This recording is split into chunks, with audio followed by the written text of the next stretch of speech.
Төрийн албаны зөвлөлийн Дархуул аймаг дахь салбар зөвлөлөөс төрийн байгууллагын дэргэдэх ёс зүйн дэд хороодын үйл ажиллагааг чадваржуулах, ёс зүйн зөрчлөөс урьдчилан сэргийлэх, ёс зүйн тухай хууль тогтоомжийн талаарх мэдлэгийн төвшин ахиулах зорилгоор төрийн захиргааны албан хаагчийн ёс зүй сэдэв сургалтыг зохион байгуулж байна. Сургалт ёс зүйн хууль тогтоомжийн хэрэглээ, төрийн албаны үнэт зарчим, ёс суртахуун, хандлага зэрэг сэдвийн хүрээнд явагдаж, сэдэв дундуур дадлах, багийн ажил, кейс хилцүүлэг гэсэн дараалалаар явагдах юм байна. Сургалтын дараачаар ёс зүйн дэд хорооны гишүүд өөр өөрсдийн байгууллагад бие даан сургалтыг зохион байгуулна. За энэ удаагийн сургалт маань Дархуул аймаг маань сая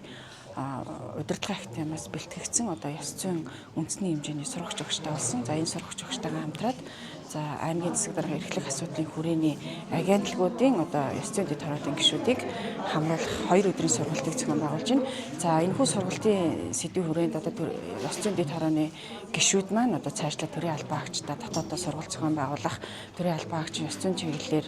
одоо соён гээгэрүүлэх, урьдчилан сэргийлэх, за жилийн ажлын төлөвлөгөөн дээрээ юуг оруулж анхаарах ёстой юм тий гарч байгаа онол мэдээллийг хэрхэн шийдвэрлэх юм, гомдлоо яаж таних юм, за төрийн албан хаагчийн ёс зүй, ухамсар, харилцаа, хандлага, за байгууллагын үнэт зүйл тий төрийн албан хаагчийн ёс зүйн үнэт зүйл цаашлаад одоо байгууллагын соёлыг одоо дээшлүүлэхэд төрийн албан хаагчийн оролцоо юу байх юм гэх сэдвээр ингээд 2 өдрийн сургалтыг зохион байгуулахаар ажиллаж байна. За цаашлаад сургалт маань сумдын засаг даргын тамгын газрын одоо сумдын төсвийн байгууллагын албан хаагчид руу чиглэнд ингээд цаашаага ерөнхий улс хурлын сургуулийн дэргэдэх ёс зүйн дэд хорооны гишүүд,